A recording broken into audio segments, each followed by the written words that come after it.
খেয়াল করে দেখেছেন, যখন মন খারাপ থাকে তখনই আমরা সবচেয়ে বেশি দুঃখের গান শুনি। আর অদ্ভুত ব্যাপার হলো আমরা ভাবি এই গানগুলো আমাদেরকে শান্তি দিচ্ছে, কিন্তু বাস্তবে এগুলো ধীরে ধীরে আমাদের কষ্টটাকে আরো গভীর করে দেয়। কারণ গান শুধু শব্দ না, গান আমাদের মনের ভেতরের অনুভূতিকে অ্যাম্প্লিফাই করে। আপনি যা অনুভব করছেন, গান সেটাকে আরো শক্তিশালী বানিয়ে দেয়। তাই যখন আপনি বারবার দুঃখের গান শুনছেন, তখন আপনার মস্তিষ্ক সেই দুঃখের অনুভূতিটাকেই ধরে রাখতে শুরু করে। একটা সময় পর মন খারাপ যেন আপনার কমফোর্ট জোন হয়ে যায়। অথচ আমরা খারাপ সময় সবচেয়ে বেশি প্রয়োজন মনে করি নিজের মনের পরিবেশটাকে বদলানোর জন্য।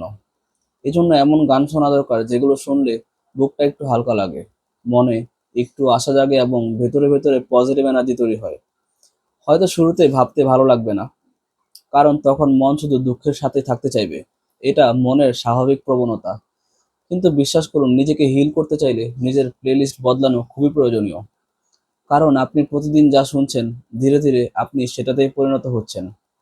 তাই পরের বার মন খারাপ হলে নিজেকে আর অন্ধকারে না ডুবিয়ে বরং এমন কিছু দেওয়ার চেষ্টা করুন যেটা আপনাকে নতুন করে বাঁচতে শেখাতে চাইবে। ধন্যবাদ।